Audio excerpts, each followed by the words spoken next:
Hello everyone, so welcome है आपका nursing exam content के इस चैनल पे। तो बेटा हम यहाँ पे कर रहे हैं RRB, NORCET 11, SGPGI, PGI and CHO exams की तैयारी। सो अगर आप इस चैनल पे न्यू हो, चैनल को लाइक से सब्सक्राइब कर देना, बिकॉज रेगुलरली आप लोगों के लिए मैं 10 से 12 क्वेश्चन ऐसे लेके आती हूँ जो कि बहुत इंपॉर्टेंट रहते हैं। तो चलो चलते हैं। आज हम 60 क्वेश्चन हमने कर लिए थे, 61 क्वेश्चन हम करेंगे। तो पहला ही क्वेश्चन है हमारे पास, during suctioning of a ET tube the patient develops bradycardia, the most likely reason is. तो जब आप सक्शनिंग कर रहे हो ईटी ट्यूब से तो पेशेंट को ब्रेडिकार्डिया हो रहा है, मतलब कि उसका हार्ट रेट कम हो रहा है। तो मोस्ट लाइकली रीजन यहाँ पे क्या हो रहा होगा, सक्शनिंग करते हुए ऐसा क्यों हो रहा है। सबसे पहला ऑप्शन है आपके पास हाइपोकेलीमिया, सेकंड ऑप्शन है आपके पास वेगल स्टिमुलेशन, हाइपरवेंटिलेशन या फिर फ्लूइड ओवरलोड। यहाँ पे क्या दिक्कत आ रही है कि जब आप सक्शनिंग कर रहे हो ईटी ट्यूब से तो पेशेंट की जो वेगस नर्व है वो स्टिमुलेट हो रही है, जिसे आप कहते हो वेगल स्टिमुलेशन। ठीक है, वेगल स्टिमुलेशन क्या करवा रही है, हार्ट रेट को कम। ये आपने काफ़ी बार पहले भी सुना हुआ है कि जब भी किसी को कार्डियक प्रॉब्लम होती है, ब्रेडिकार्डिया होता है, तो हम उसके एनल एरिया को कभी भी टेम्परेचर चेक नहीं करते एनल एरिया से, क्योंकि एनल एरिया पे भी वेगल नर्व जो है वो प्रेजेंट होती है, वो स्टिमुलेट होगी तो पेशेंट और ब्रेडिकार्डिक हो जाएगा। ठीक है, सो मोस्ट लाइकली रीजन इसका यहाँ पे क्या है, वेगल स्टिमुलेशन। बहुत इंपॉर्टेंट क्वेश्चन है। नेक्स्ट है, which patient is at highest risk for developing fat embolism syndrome. तो इनमें से किस पेशेंट को सबसे ज्यादा रिस्क है फैट एम्बोलिज्म सिंड्रोम होने का, rib fracture, fracture of femur, clavicle fracture या फिर नेजल फ्रैक्चर। तो it is a fracture of femur. Femur fracture में बहुत ज्यादा रिस्क देखे गए हैं फैट एम्बोलिज्म होने के, क्योंकि सबसे पहली बात तो लॉन्ग बोन का फ्रैक्चर है, तो फ्रैक्चर भी होगा जो वहाँ पे फैट एम्बोलिज्म के चांसेस भी ज्यादा बढ़ जाएंगे। ठीक है, फ्रैक्चर में होता है, पर इन सारे फ्रैक्चर्स में अगर पूछा जाए किसमें ज्यादा रिस्क है तो it is a fracture of femur. ऐसे ही क्वेश्चन आएंगे आपको। नेक्स्ट है, patient with the diabetic ketoacidosis is started on insulin infusion, which electrolyte should the nurse monitor most closely. तो डायबिटिक कीटोएसिडोसिस वाला पेशेंट है, उसे इंसुलिन इन्फ्यूजन चल रहा है, सो कौन सा इलेक्ट्रोलाइट यहाँ पे मॉनिटर किया जाएगा बहुत ज़्यादा क्लोजली, कैल्शियम, मैग्नीशियम, पोटाशियम या फिर सोडियम। तो देखो, डायबिटिक कीटोएसिडोसिस में जब आप किसी को भी इंसुलिन देते हो तो इंसुलिन का क्या काम है बेटा, इंसुलिन क्या करती है, पोटाशियम को सेल के अंदर शिफ्ट करवाती है ना। तो जब पोटाशियम सेल के अंदर चले गया तो बाहर उसके लेवल्स क्या हो जाएंगे, लो हो जाएंगे। तो पेशेंट को क्या होने के चांसेस होंगे, यहाँ पे चांसेस होते हैं पेशेंट को हाइपोकेलीमिया होने के। सो वेरी इंपॉर्टेंट क्वेश्चन, याद रखना। आप किस चीज के लिए पेशेंट को चेक करोगे, पोटाशियम के लिए। नेक्स्ट देखते हैं, Which assessment finding in postpartum women indicate amniotic fluid embolism। तो आपने देखा होगा कि इनमें से कौन सी असेसमेंट फाइंडिंग postpartum women में इंडिकेट करेगी कि वुमेन को amniotic fluid का एम्बोलिज्म बना है। तो ये तब होता है जब वुमेन को चेस्ट पेन हो रही है, सांस लेने में दिक्कत हो रही है, ये सिम्टम्स हमें पोस्टपार्टम वुमेन में देखने को मिले। Gradual onset of hypertension, sudden hypoxia, cardiovascular collapse, hyperglycaemia, severe bradycardia. So it is a sudden hypoxia and cardiovascular collapse अगर हमें वुमेन में देखने को मिलता है। देखो, ऑटोमेटिकली अगर एम्बुलाई बना है तो वो लंग्स पे और लंग्स की गैस एक्सचेंज पे और हार्ट पे इफेक्ट डालेगा। ठीक है ना। हाइपोक्सिया मतलब level of oxygen in tissues कम होंगे, और कार्डियोवास्कुलर कोलैप्स ऑटोमेटिकली हो जाएगा क्योंकि एम्बुलाई बना है।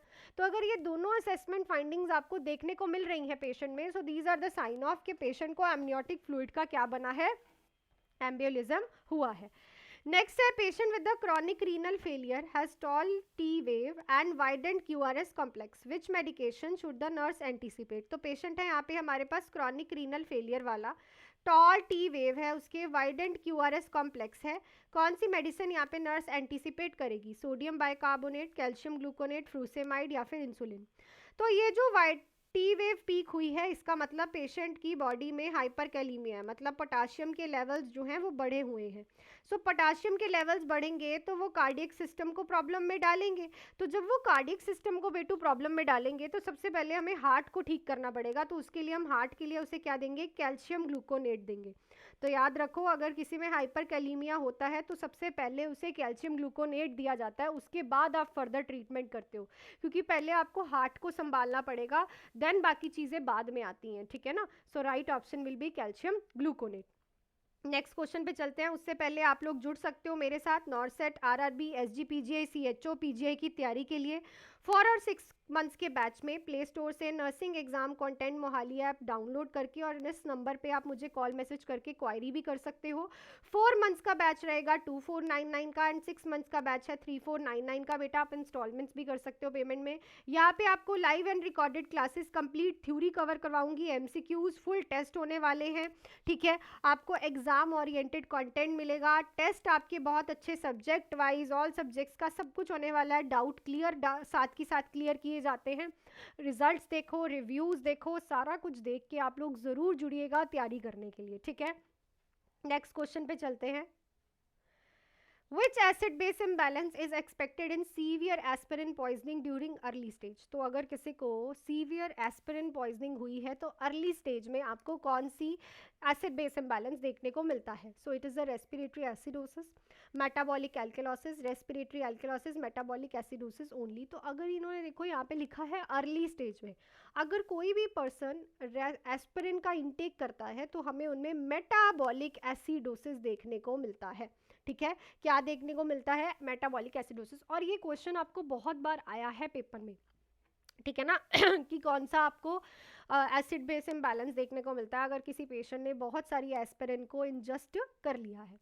नेक्स्ट है patient with the septic shock remains hypotensive despite adequate fluid resuscitation, which medication is most likely prescribe next.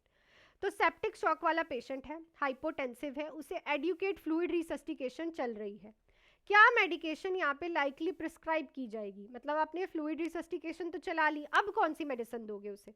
Mannitol, vasopressin, digoxin या फिर सोडियम बाइकार्बोनेट। मतलब आपने उसे फ्लूइड तो दे दिया सेप्टिक शॉक वाले को, अब क्या दोगे? तो बेटा ये हाइपोटेंसिव पेशेंट है तो हम क्या देंगे? वेजोप्रेसर्स। क्यों? वेजोप्रेसर्स जो है वाटर को कंजर्व रोकेंगे बॉडी में, ठीक है, जिससे क्या होगा? ऑटोमेटिकली जो फ्लूइड वॉल्यूम है वो इंक्रीज होगा बॉडी में, और जब फ्लूइड वॉल्यूम इंक्रीज होगा तो ये हाइपोटेंशन जो हो रही है पेशेंट को, ये क्या होगी? रिजॉल्व होगी। क्लियर? चलो, patient suddenly develop pitache, bleeding gums, prolonged PT, PPT and low fibrinogen. Which condition is most likely?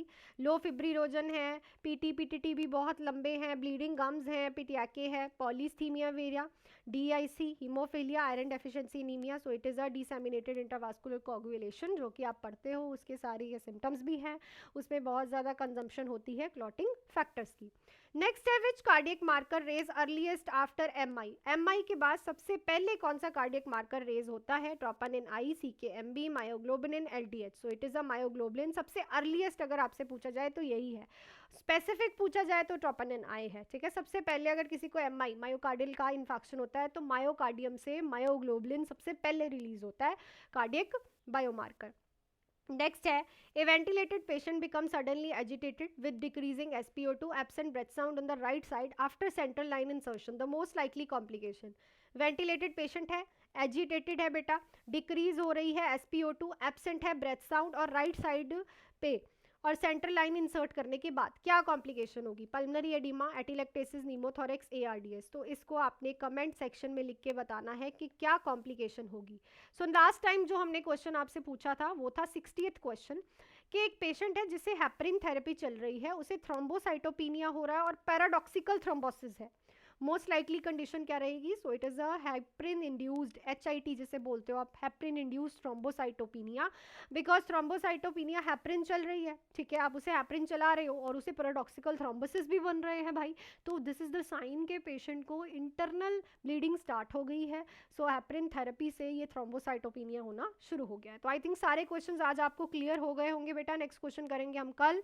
Till then आप जुड़ सकते हो रेगुलर तैयारी के लिए।